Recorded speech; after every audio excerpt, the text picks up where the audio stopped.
And this is the global forecast for January 2025, brought to you by the wonderful people at AskTheAnswer.com, the UK's leading website for tarot readers, psychics, mystics and channelers. January is deceptively quiet. As in, it's a time where you'd be forgiven for thinking, oh, it's just 2024 in another set of clothes. Oh, it's all quiet, I'll just get on with my life. Ha, forget it. But January is deceptively quiet. In fact, January is actually, in many ways, deceptively positive. Let's start with the stinker.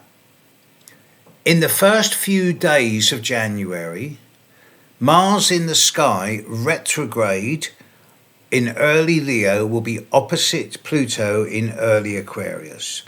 This talks of explosive actions. It talks of sudden backstabbings. It talks of some really difficult circumstances in the first few days of January. Especially if you're born at the very start of Leo, Aquarius, Scorpio or Taurus, be careful in the first few days of January. It's an acerbic, sharp time. However, that's about it as far as the difficulties go, and that is going to sort of seed a ticking time bomb, which will then not really explode properly until March, April. More on that later. The full moon in Cancer on the 13th of January at 10:30 in the evening UK time is actually a lovely full moon. It's taking place at 24 degrees 0 of Cancer, and at that time Uranus is going to be at 23.5 degrees of Cancer, so it's an pretty much exact sextile to Uranus. And because it's a full moon in Cancer, it's very much around ending. So this is about an ending of the old in a way that's going to create a lot of yearning and longing for the safety and tradition of the old, with an additional excitement and trepidation as to what's coming up. Trepidation, not anticipation. A lot of people may be regretting things they've said or done in recent times as we get into the middle of January, but the die is cast. But it should be full of new opportunities, which, if you look deep enough, should be good ones.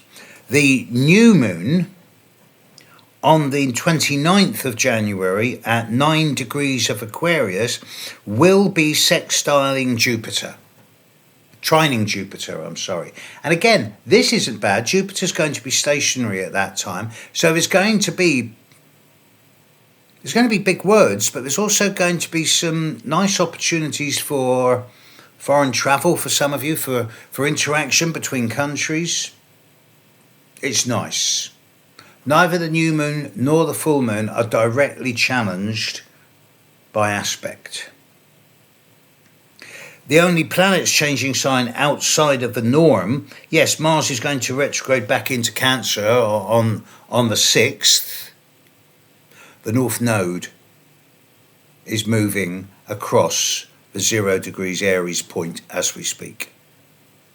The North Node is currently at 0 degrees of Aries going retrograde, and it will retrograde back into Pisces just before midnight UK time on Saturday the 11th of January. This is a once every 19-year cycle, and this is the first sign of the really big changes that are going to be coming up in the second half of March, the last 3 weeks of March. Something monumental, massive, challenging, stimulating, and completely different is going to be happening at this time.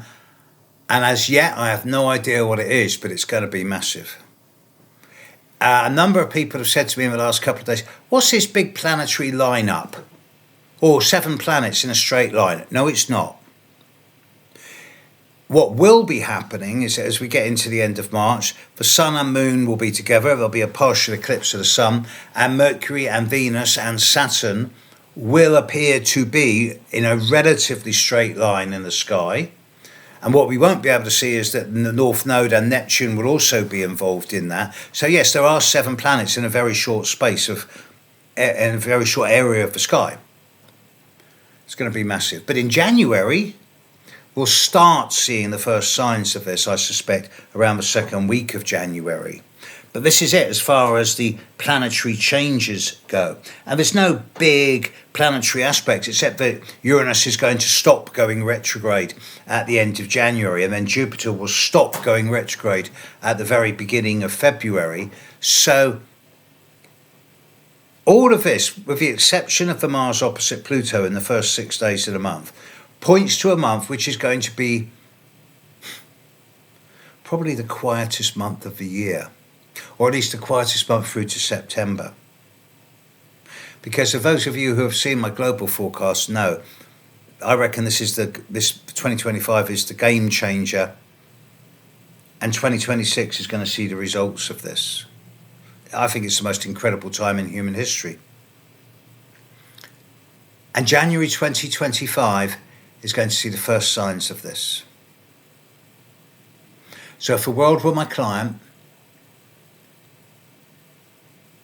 and they were to say to me, well, what's the best way for me to maneuver January? I'd be saying, stay calm, clear your decks, clear your inbox, and be open to new opportunities. Don't look to the past, look to the future.